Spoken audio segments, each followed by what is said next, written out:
Appréhender les techniques utilisées en rallye vous aidera à comprendre la relation voiture-surface de la route et à garder un parfait contrôle sous une pression extrême. Dirt Rally propose un modèle de contrôle de véhicule extrêmement détaillé.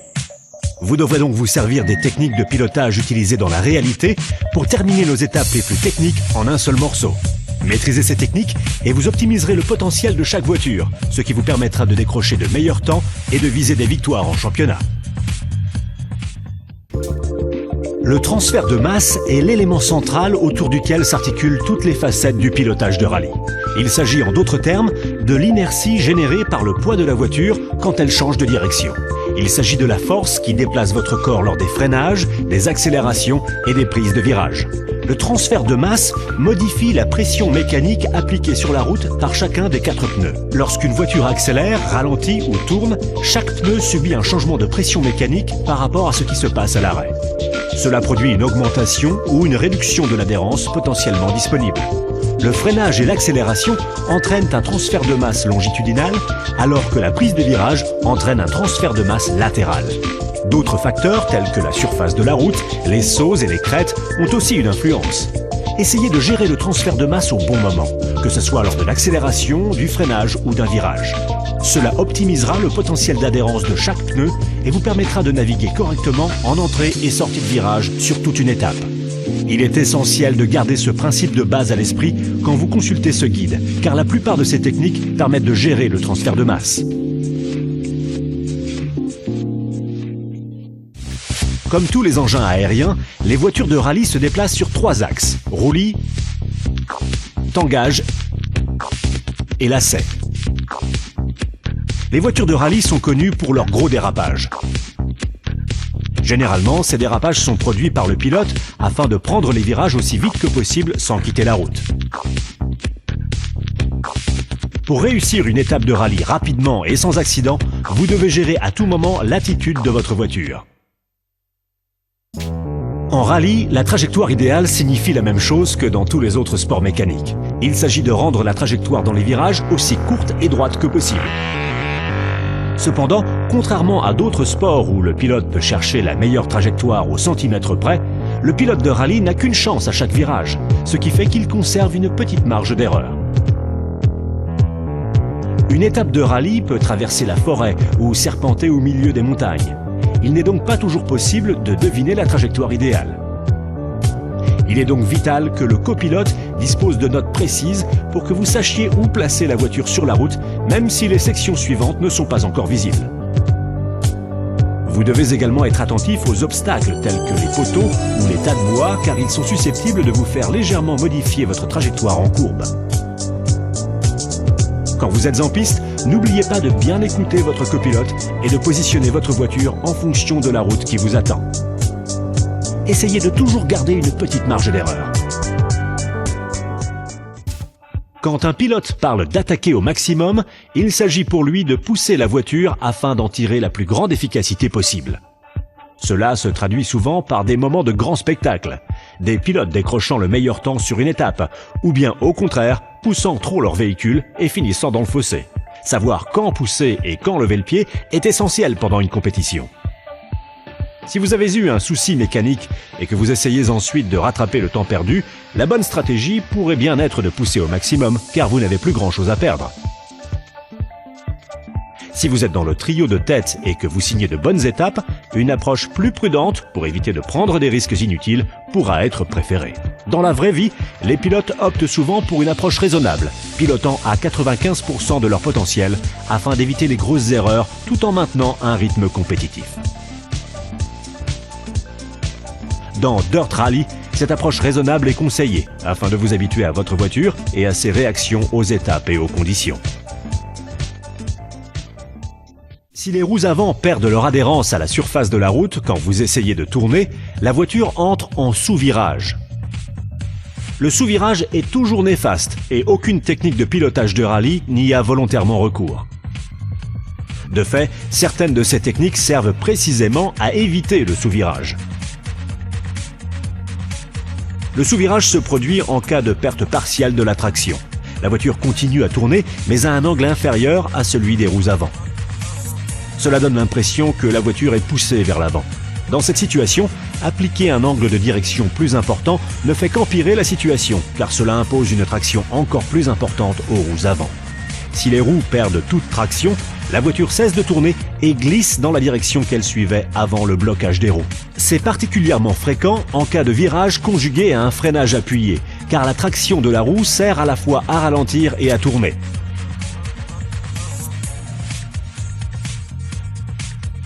La bonne réaction est d'arrêter tout freinage et toute accélération pour réduire l'angle de braquage. Cela permet au centre de gravité de la voiture de se stabiliser et à la traction de reprendre. Sur les surfaces glissantes telles que le gravier ou la neige, le risque de sous-virage est plus important en raison de l'adhérence réduite. On a donc souvent recours à des techniques permettant de déclencher un survirage afin d'éviter le sous-virage. Les voitures à traction sont particulièrement sujettes au sous-virage, car toutes les forces de freinage, d'accélération et de braquage s'appliquent aux roues avant. Le sous-virage peut se produire pendant l'accélération si les forces combinées de l'accélération et du freinage surpassent la traction disponible. Une telle perte de traction peut arriver suite au freinage et au braquage. Les voitures à propulsion sont moins sujettes au sous-virage, car leurs roues avant ne servent qu'à freiner et à tourner. En fait, leurs caractéristiques les rendent plutôt vulnérables au survirage. Les voitures 4x4 ont tendance à se comporter comme les voitures à traction pendant le freinage en entrée de virage et comme les voitures à propulsion pendant l'accélération en sortie de virage. Les équipes de rallye se donnent beaucoup de mal pour limiter ce comportement en équilibrant les réglages. N'oubliez pas que le sous-virage n'est jamais souhaitable. Quand vous pilotez en rallye, essayez de l'éviter à tout prix.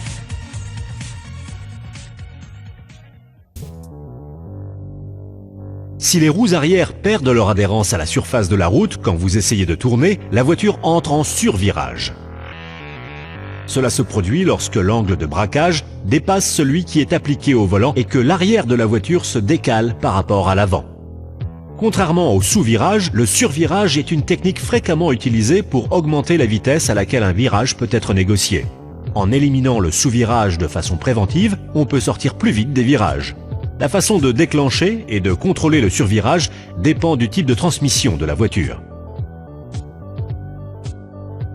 Par définition, les voitures à traction n'ont aucune transmission sur les roues arrière. On ne peut donc pas les faire survirer en accélérant, mais en utilisant le transfert de masse. Quand une voiture à traction survire, l'attitude de la voiture peut être contrôlée en contre-braquant, en accélérant, en décélérant ou en freinant. Contre-braquer tout en accélérant permet de donner plus de vitesse à l'avant de la voiture tout en réalignant l'arrière. S'il faut plus de survirage, par exemple lorsque le virage est plus serré que prévu, décélérer ou freiner permet d'augmenter la dose de survirage en maintenant le poids sur les roues avant, ce qui a pour effet de réduire l'adhérence à l'arrière. Sur un véhicule 4x4, la transmission dans les roues arrière permet aussi de déclencher et de maintenir le survirage en faisant tourner les roues grâce à l'accélération. En fonction du ratio de puissance entre les roues avant et arrière, la voiture peut avoir tendance à survirer plus ou moins en sortie de virage. Si le ratio est plus important à l'avant, la voiture peut parfois sortir du survirage en accélérant. Toutefois, si le ratio est plus important à l'arrière, la puissance appliquée est susceptible d'augmenter le survirage en faisant tourner les roues arrière. Un contrôle subtil de la direction, de l'accélération et du freinage permet de déclencher, de maintenir et d'arrêter le survirage. Ces mêmes techniques de transfert de masse s'appliquent aux voitures 4x4 comme aux voitures à traction. Contrairement aux 4x4 et aux voitures à traction, il faut recourir à la technique inverse pour les voitures à propulsion en ce qui concerne le contrôle de l'accélération pendant le survirage. Le survirage peut être déclenché et maintenu grâce au transfert de masse, mais aussi en augmentant la puissance transmise pour interrompre la traction des roues arrière. Une fois le survirage déclenché, on maintient le dérapage en continuant de transmettre de la puissance. Afin de limiter ou de corriger le survirage, il faut réduire la puissance transmise via l'accélérateur. Le survirage par décélération se produit lorsque vous relâchez la pédale d'accélération pendant un virage. La voiture étant ralentie par le frein moteur, le transfert de masse longitudinal allège les roues arrière et leur fait partiellement perdre de l'adhérence. Sur une voiture à traction, Ce seul transfert de masse suffit à déclencher le survirage car l'avant de la voiture est généralement plus lourd que l'arrière. Sur les voitures 4x4 et à propulsion, la différence de masse statique entre l'avant et l'arrière n'est pas forcément aussi importante que sur une traction. Néanmoins, l'effet est amplifié par l'action du frein moteur sur les roues arrière qui les allège en transformant le poids vers l'avant. Ce qu'il faut absolument retenir est que le survirage sert de technique pour augmenter la vitesse à laquelle on peut négocier les virages.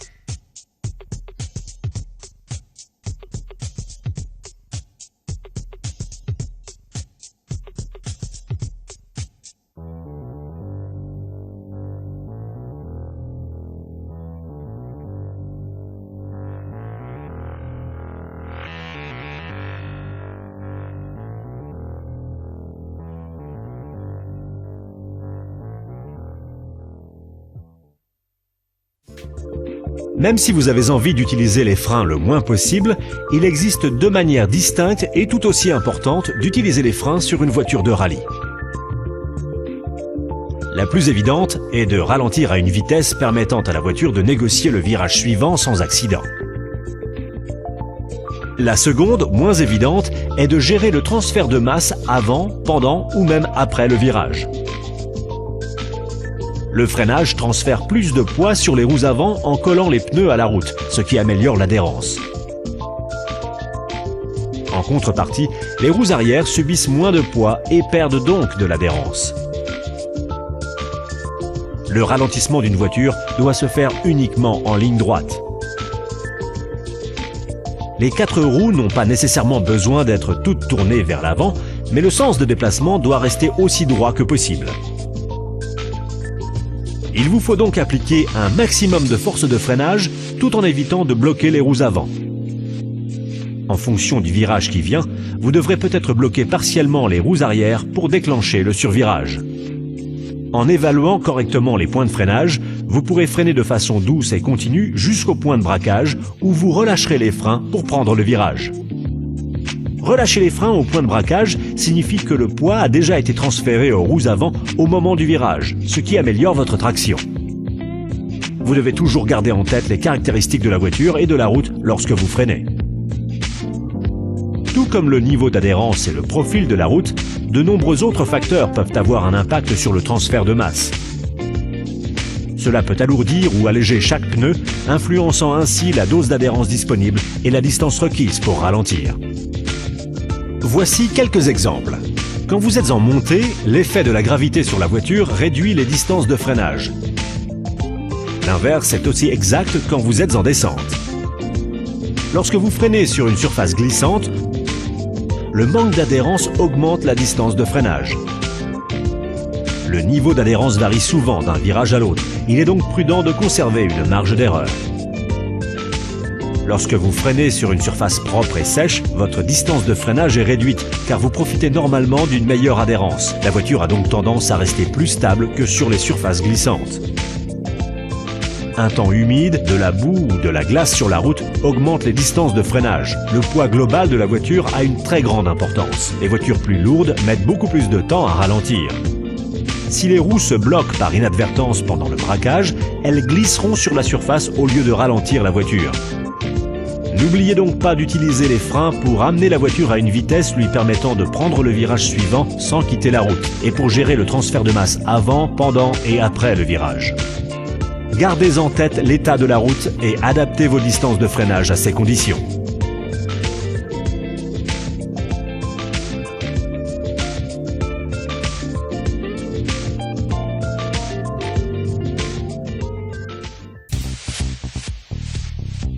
L'expression « freinage pied gauche » est souvent mal comprise. Il ne s'agit pas simplement d'utiliser le pied gauche au lieu du pied droit pour actionner la pédale de frein. Bien que ce soit vrai, cette explication ne fait que survoler la technique. Si le freinage, l'accélération et le braquage sont les outils utilisés pour gérer le transfert de masse, le freinage pied gauche est l'outil qui permet d'ajuster son pilotage avec précision. En utilisant votre pied gauche sur le frein et votre pied droit sur l'accélérateur, vous profitez de plusieurs avantages. L'intervalle de temps entre l'appui sur l'accélérateur et l'appui sur le frein est réduit de façon significative par rapport au cas où vous n'utilisez que le pied droit. Cela signifie que des fractions de secondes sont économisées chaque fois que vous passez de l'accélération au freinage et inversement. Si vous freinez légèrement tout en accélérant, surtout sur une voiture à traction, la charge contre laquelle le moteur et la transmission doivent travailler a pour effet de resserrer le différentiel. Cela répartit la puissance sur les deux roues, réduisant les risques de dérapage d'une des roues et vous procurant une meilleure traction en sortie de courbe. Le transfert de masse peut être géré avec précision en milieu de virage en ajustant les doses de freinage et d'accélération appliquées. Un peu plus de freinage transfère le poids à l'avant, ce qui donne plus de traction aux roues avant afin d'aider la voiture à tourner. Un peu plus d'accélération corrige le survirage si la voiture dérape trop. Grâce à cette méthode, une voiture peut passer un virage en restant à la limite de la traction. L'ajustement de l'équilibre du freinage peut compléter le freinage pied gauche pour mieux gérer l'équilibre entre survirage et sous-virage. Certains de ces principes s'appliquent toujours si vous utilisez votre pied droit pour freiner, mais la vitesse à laquelle vous pouvez passer d'une pédale à l'autre est un facteur important. Les voitures qui nécessitent l'utilisation d'une pédale d'embrayage pour changer de rapport empêchent généralement d'utiliser le freinage pied gauche et de ralentir le véhicule en même temps. La technique peut toutefois s'appliquer pendant un virage. N'oubliez pas que le freinage pied gauche vous permet de passer rapidement du freinage à l'accélération et que c'est une technique formidable pour gérer avec précision le transfert des masses de la voiture.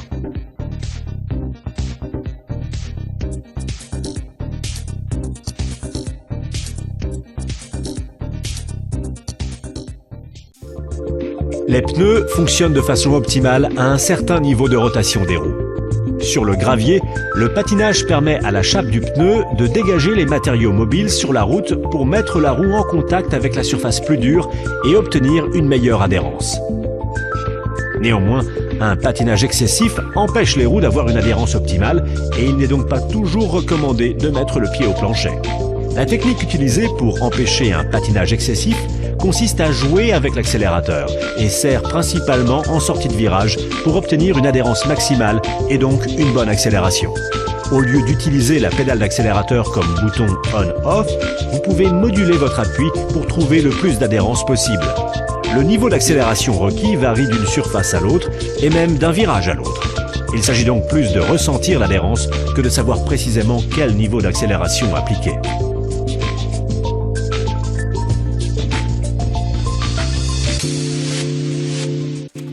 Comme pour le freinage, l'inclinaison de la route a un impact sur la vitesse à laquelle une voiture peut accélérer. Lorsque vous êtes en montée, la voiture doit lutter contre la gravité et elle accélère moins vite que sur du plat. En descente, la voiture peut accélérer plus rapidement. En outre, phénomène moins évident, l'altitude a un effet sur la voiture. À haute altitude, par exemple sur les étapes de montagne en rallye ou sur les courses de côte, la voiture dispose de moins de puissance que si elle est plus proche du niveau de la mer. Les moteurs ont besoin d'air pour brûler du carburant, et donc si plus d'air entre, plus de carburant est injecté et le moteur produit plus de puissance. Tout comme la densité de l'air se réduit avec l'altitude, la puissance délivrée baisse aussi. Gardez ça à l'esprit si vous roulez à Pikes Peak, car le dénivelé y est très important pour une épreuve de sport mécanique.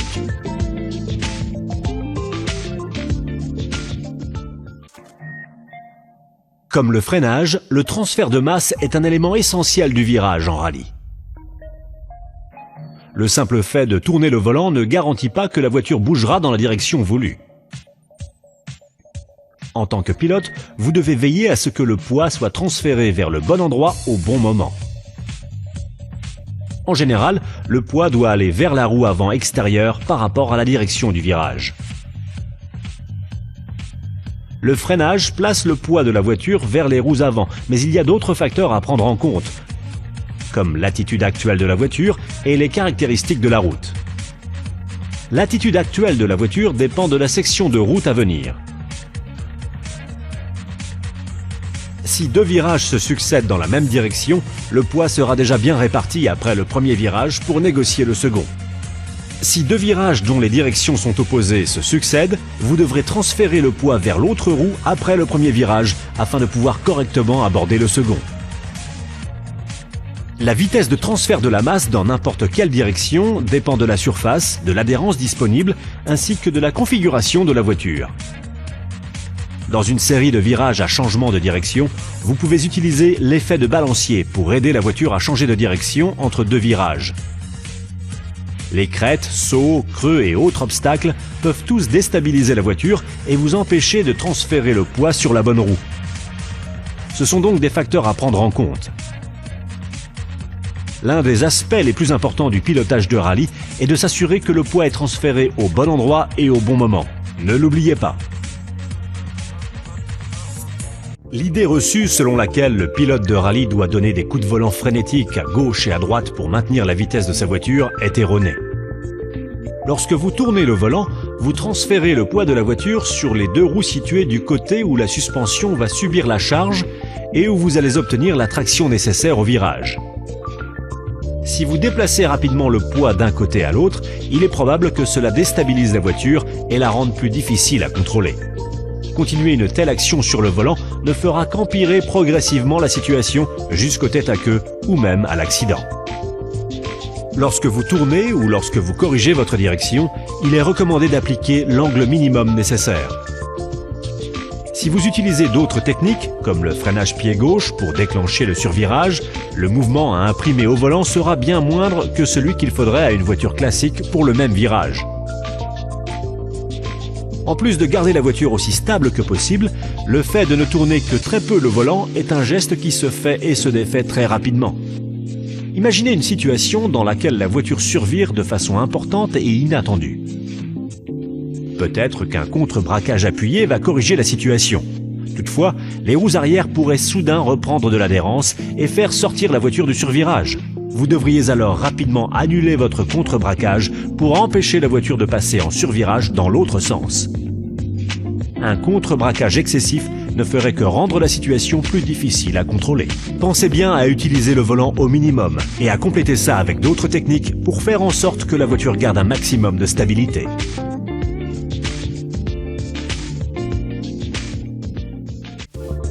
Le virage au frein à main est plus utilisé en rallye que dans n'importe quel autre sport mécanique. Le but du freinage au frein à main est de mettre la voiture en très fort survirage à une vitesse relativement modérée, ce qui permet de prendre un virage plus serré que si vous n'utilisiez que l'axe de direction des roues. Le transfert de masse est toujours requis et vous devez utiliser l'élan du changement de direction avec le volant en association avec le frein à main pour faire partir l'arrière de la voiture en dérapage. Le frein à main peut aussi servir à provoquer le survirage dans un virage plus ouvert si la traction est insuffisante sur les roues avant pour que la voiture tourne au bon endroit. En bref, les virages au frein à main permettent de négocier des virages très serrés, comme les épingles, qui seraient difficiles ou très lents à négocier normalement. Ne ratez pas les annonces du copilote sur ce genre de virage.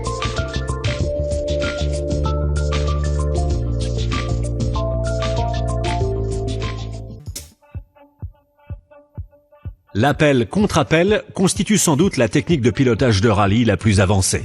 Elle représente le point d'orgue de toutes les techniques décrites dans ce guide. Elle sert précisément à empêcher la voiture de sous-virer sur surface glissante quand vous approchez un virage serré ou une épingle à une vitesse assez élevée. La technique repose sur le mouvement de l'arrière de la voiture qui passe d'une direction à l'autre. Le timing doit être parfait pour que le transfert de masse final se fasse au point de braquage du virage. Les équipes de rallye modernes s'efforcent de réduire la tendance de leur voiture à sous-virer. Cette technique n'est donc plus autant utilisée aujourd'hui qu'elle l'était avec des voitures plus anciennes. Pour expliquer ce processus, voici la marche à suivre et l'effet obtenu sur la voiture à chaque phase. Dans cet exemple, la voiture roule sur une section droite recouverte de gravier à vitesse élevée et doit faire un virage à 90 degrés. En arrivant au point de freinage, freinez fort pour ralentir la voiture et transférer le poids à l'avant. Avec l'adhérence obtenue à l'avant, tournez le volant dans la direction opposée au virage. Le poids réduit sur les roues arrière met la voiture en survirage. L'arrière de la voiture se décale et l'avant pointe vers l'extérieur du virage. Vous pouvez maintenant augmenter l'accélération, réduire le freinage et tourner le volant dans la direction du virage avant de moduler ces trois actions. Cela vous permet de maintenir le survirage jusqu'au moment où la voiture doit s'inscrire dans le virage, point de braquage. Il faut noter que l'adhérence latérale du pneu combinée au freinage fait rapidement décélérer la voiture comme si vous freiniez fort sur une ligne droite. Maintenant, relâchez le frein et jouez avec l'accélérateur. La voiture devrait alors arrêter de survirer et reprendre sa direction initiale. L'élan du transfert de poids de l'arrière de la voiture associé à l'accélération et au freinage déclenche maintenant un survirage dans la direction du virage. Au point de braquage, accélérez à fond et tournez le volant dans la même direction que l'arrière de la voiture. C'est là que le contre-appel commence.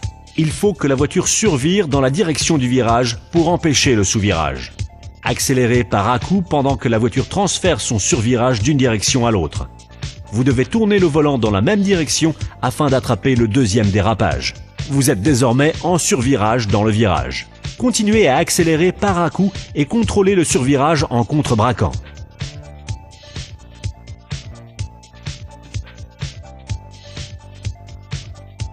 Avec un appel-contre-appel parfait, vous atteignez le point de corde et vous accélérez en sortie de virage alors que votre voiture est à nouveau alignée avec la route. N'oubliez pas que cette technique avancée demande beaucoup de pratique pour être maîtrisée. Son avantage est d'utiliser volontairement l'élan de l'arrière de la voiture pour l'empêcher de façon active de sous-virer dans un virage serré.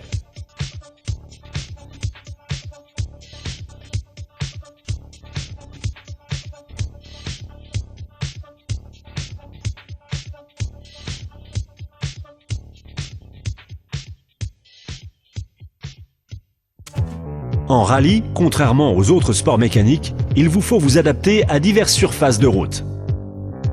Cela entraîne bien sûr des niveaux d'adhérence variés. Bitume, béton, gravier, glace et neige, ainsi que leurs nombreuses variations, sont autant de surfaces qu'il va falloir apprendre à connaître.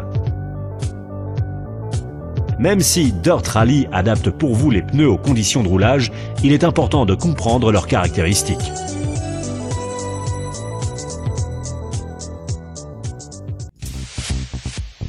Le dévers de la surface de route doit être pris en compte, en particulier pour les virages. Le dévers positif indique que la route est légèrement concave, ce qui peut aider à conserver la traction et à négocier les virages plus vite. Le dévers négatif indique que la route est convexe, ce qui dans les virages force la voiture à s'éloigner du point de corde et de la trajectoire et requiert souvent une vitesse inférieure.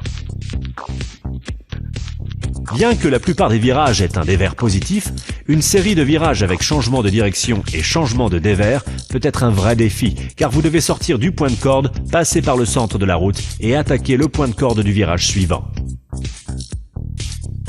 Dans certains cas extrêmes, le dévers est si prononcé que la voiture saute en travers de la route en passant d'un côté à l'autre. Placez bien la voiture dans la bonne position sur la route pour tirer le meilleur parti des dévers.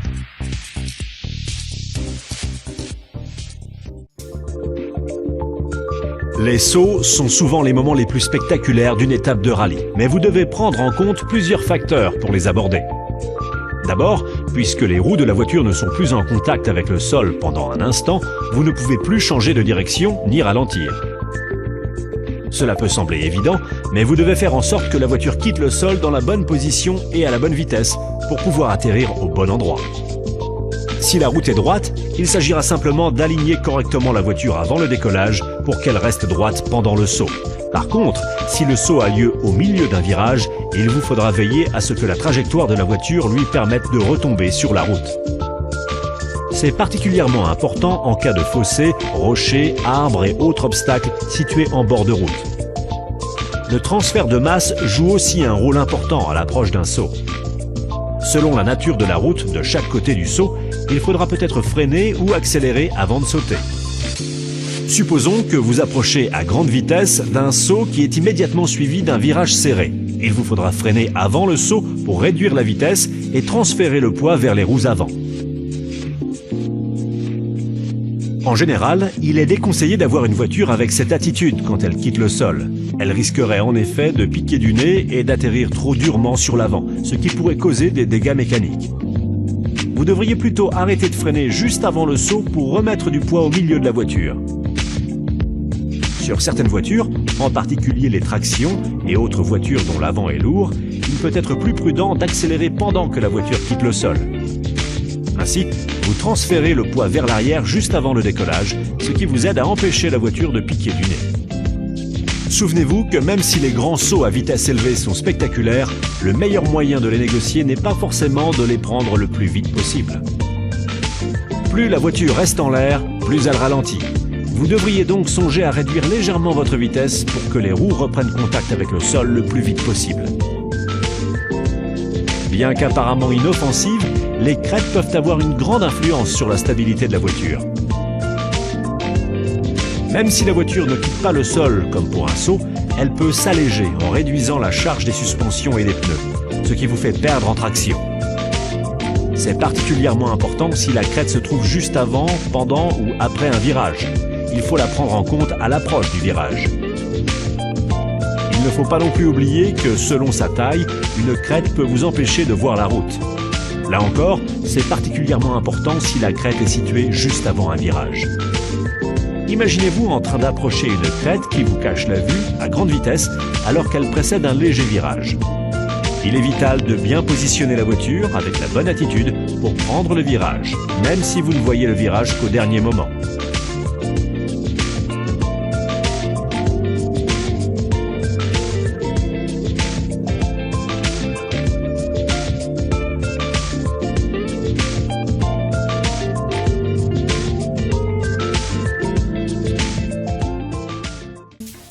Les bosses peuvent elles aussi alléger la charge des suspensions et des pneus, réduisant ainsi votre traction en poussant l'avant, l'arrière ou un côté de la voiture vers le haut.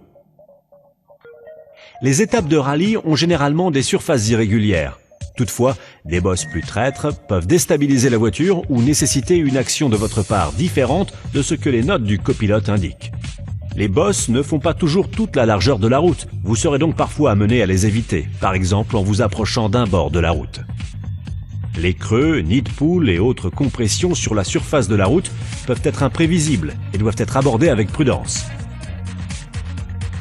Les creux qui s'étendent sur une longue distance auront moins d'impact sur la voiture, mais ceux de taille plus réduite agiront comme de grosses bosses en compressant puis détendant la suspension très rapidement, ce qui peut faire partiellement décoller la voiture. Il faut faire preuve d'une grande prudence sur les terrains très accidentés par des bosses et des creux pouvant déstabiliser la voiture. Prudence aussi au moment de traverser des flaques d'eau, car elles peuvent être elles aussi impossibles à anticiper. Selon la hauteur d'eau et la largeur de la flaque, l'approche peut consister à la traverser à fond ou bien au contraire à ralentir pour la traverser à une vitesse plus normale. Foncer dans un grand volume d'eau peut endommager l'avant de la voiture. Il est donc parfois plus sage de perdre quelques secondes en ralentissant que de perdre plusieurs minutes en raison de dégâts mécaniques. Il y a une raison à la présence des bosses, creux et flaques dans les notes du copilote. Ce sont des éléments extrêmement importants.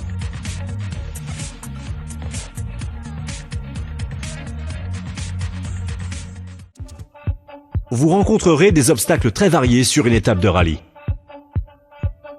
Quand vous traversez une forêt sur du gravier, il n'est pas rare de trouver des bûches, des branches ou des gros cailloux sur votre route. Les voitures de rallye ont de solides parcs artères ainsi que d'autres protections du bas de caisse. En outre, sur gravier, la garde des suspensions et les pneus durs permettent à la voiture de rouler sur la plupart des obstacles. Il faut parfois prévoir une manœuvre d'évitement si l'obstacle est assez gros pour endommager la voiture ou causer un accident.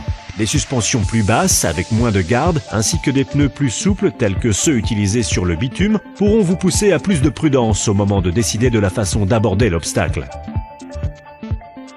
Les obstacles fixes tels que poteaux, parapets et grilles à bétail nécessitent souvent une attitude précautionneuse et sont donc décrits avec précision dans les notes du copilote afin que le pilote puisse les surmonter en toute sécurité. Assurez-vous de prendre toutes les précautions nécessaires pour éviter de finir votre étape prématurément quand vous entendez votre copilote annoncer ces obstacles.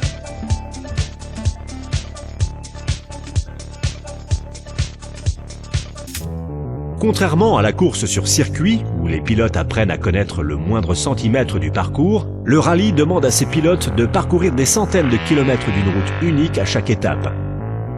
Pour être à la fois sûrs et rapides, ils utilisent donc les notes du copilote. Toutes les notes ne sont pas identiques. Le système utilisé et les éléments routiers indiqués sont fonction des préférences du pilote et peuvent varier grandement d'un pilote à l'autre. Il existe de nombreuses variations dans les systèmes de notes utilisés. Pour Dirt Rally, nous utilisons une graduation de 6 à 1 popularisée par la légende en personne, Colin McRae.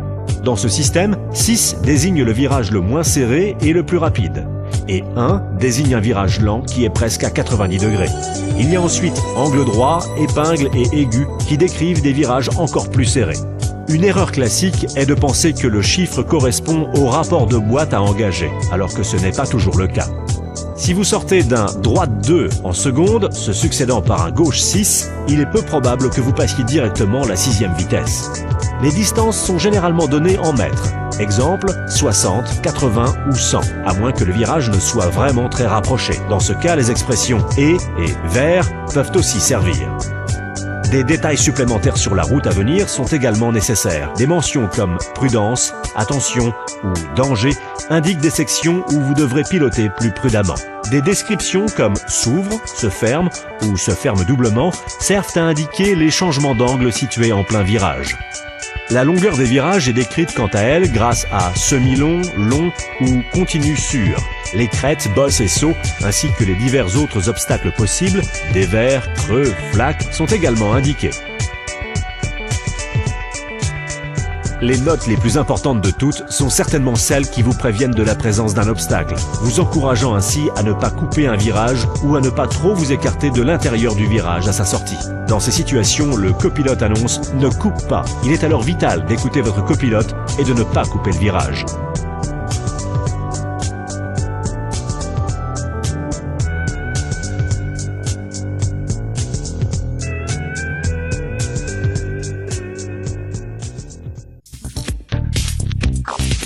L'autre aspect important des notes de copilote est leur timing. Il s'agit là du moment auquel le copilote vous livre l'information en fonction de votre position sur la route. Certes, tout dépend de vos préférences, mais il est fréquent que les notes soient lues 1 ou 2 virages à l'avance. Cela vous permet de vous faire une image mentale de la suite de la route afin de pouvoir mettre la voiture dans la position adéquate au bon moment pour optimiser votre vitesse. Bien que certains préfèrent entendre les notes plus tard que d'autres, il est vital de recevoir chaque note avant le moment auquel vous devrez réagir à l'information. L'exemple le plus parlant est celui du point de freinage d'un virage. Si la note est lue après l'endroit où il fallait freiner, surtout dans un virage en aveugle, elle arrive en retard. Beaucoup d'accidents ont lieu en rallye parce que le copilote n'a pas lu la bonne note au bon moment. Si vous le souhaitez, vous pouvez ajuster le timing des notes du copilote dans vos préférences pour que leur rythme vous convienne parfaitement.